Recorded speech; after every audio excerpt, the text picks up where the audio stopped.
नमस्कार आदाब दोस्तों। तो चलिए आज हम फिर लाए देश दुनिया की तमाम छोटी बड़ी ब्रेकिंग न्यूज।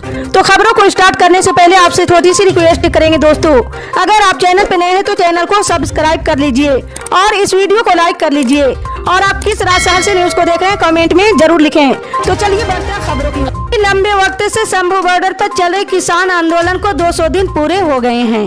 जी हां, शंभू सीमा पर आंदोलन के 200 दिन पूरे होने के मौके पर किसान बड़ी संख्या में इकट्ठे होकर बड़े प्रदर्शन की योजना बना रही।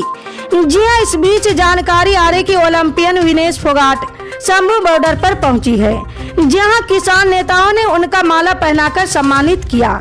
जी हां, बताया जा रहा है कि किसान नेता हरियाणा चुनाव को लेकर पंचायत करेंगे, जिसमें विनेश फोगाट भी शामिल होगी। जी हां, पंधेर ने आज तक से कहा कि हम एक बार फिर सरकार के सामने अपनी मांगे रखेंगे और नई घोषणाएं भी की जाएगी। उन्होंने इस बात पर जोर दिया कि विरोध प्रदर्शन के 200 दिन पूरे होना एक महत्वपूर्ण मील का पत्थर है। जम्मू कश्मीर में विधानसभा चुनाव को लेकर सभी पार्टियां रणनीति बनाने में जुटी है। जी हां, इस बीच बीजेपी में टिकट को लेकर घमासान मचा है। बाहरी लोगों को चुनाव का टिकट दिए जाने को लेकर बीजेपी कार्यकर्ताओं में नाराजगी है। इसी क्रम में बीजेपी कार्यकर्ताओं ने शनिवार को जम्मू कश्मीर में विरोध प्रदर्शन किया है। जी हां, प्रदर्शन करने वाले बीजेपी कार्यकर्ताओं के हाथों में हम क्या चाहते लोकल प्रत्याशी लिखी हुई तख्तियां थी। वहीं कुछ लोग इसी तरह के स्लोगन लिखे हुए बैनर भी लिए हुए नजर आए हैं। इन कार्यकर्ताओं का आरोप है कि बीजेपी बाहरी प्रत्याशियों को टिकट दे रही।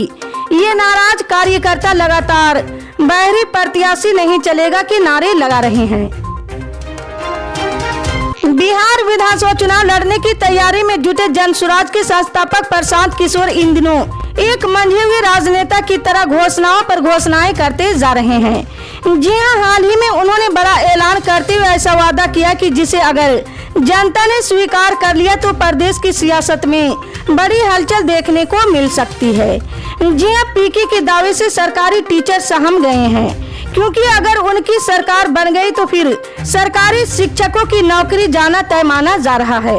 जी हां, दरअसल पीके ने कहा कि अगर उनकी सरकार बनी तो वो 15 साल से कम उम्र के बच्चों को प्राइवेट स्कूलों में पढ़ाएंगे और उन बच्चों की पढ़ाई का पूरा खर्च उनकी सरकार उठाएगी।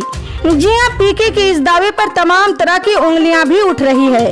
सबसे बड़ा सवाल तो ये है कि अगर 15 साल तक के बच्चों को सरकार प्राइवेट स्कूलों में पढ़ाने का खर्च देगी तो फिर सरकारी स्कूलों का क्या होगा। जूनियर स्कूलों के सरकारी टीचर क्या सिर्फ जाति जनगणना, पशुगणना और चुनावी ड्यूटी ही करते नजर आएंगे, या फिर उन्हें प्राइवेट स्कूलों में जाकर बच्चियों को पोलियो ड्रॉप पिलाने की जिम्मेदारी दी जाएगी। असम विधानसभा में जुमे की नमाज का ब्रेक खत्म करने पर हंगामा जारी है। जी हां, हेमंत बिस्वा शर्मा पर जेडीयू हमलावर हुई है। जी हां, इस फैसले पर सबसे पहले और सबसे तीखी प्रतिक्रिया आई केंद्र में मोदी सरकार की सहयोगी नीतीश कुमार की पार्टी जेडीयू की। जी हां, समाचार एजेंसी ANI से जेडीयू की नेता नीरज कुमार ने कहा कि असम सरकार का फैसला निश्चित रूप से देश के संविधान की मूल प्रस्तावना के खिलाफ है। हर एक को अपने धार्मिक मान्यताएं और परंपराओं को जीवंत रखने का अधिकार है। जी हां, वहीं बिहार की विपक्षी दल RJD के नेता तेजस्वी यादव और समाजवादी पार्टी ने इस फैसले पर सवाल उठाते हुए बीजेपी पर निशाना साधा है। जी हां, इस पर एनडीए के घटक दल जेडीयू ने कड़ी प्रतिक्रिया जताई और इसे संविधान की भावना का उल्लंघन बताया है। गुजरात में भारी बारिश के बीच राहत मिलने की उम्मीद कम दिख रही। जी हां, दरअसल मौसम विभाग ने चक्रवाती तूफान आसना के असर के मद्देनजर राज्य में रेड अलर्ट जारी किया है। वहीं चक्रवाती तूफान आसना को लेकर मौसम विभाग की वैज्ञानिक डॉक्टर सोमा सेनराय ने बताया कि बंगाल की खाड़ी में एक दबाव का क्षेत्र बना है। इससे आंध्र के तटीय इलाकों में बादल छाए हुए हैं। जी हां, इस सिस्टम की मध्य रात्रि में उत्तरी आंध्र प्रदेश, दक्षिणी ओडिशा क्षेत्र को पार करने की उम्मीद है। जी हां, ये सिस्टम धीरे धीरे पश्चिम की ओर बढ़ेगा, जिसके कारण आज तटीय आंध्र प्रदेश और पूर्वी तेलंगाना में बहुत भारी बारिश होने की संभावना है। इसी तरह की पल पल के अपडेट जानने के लिए जुड़े रहें हमारे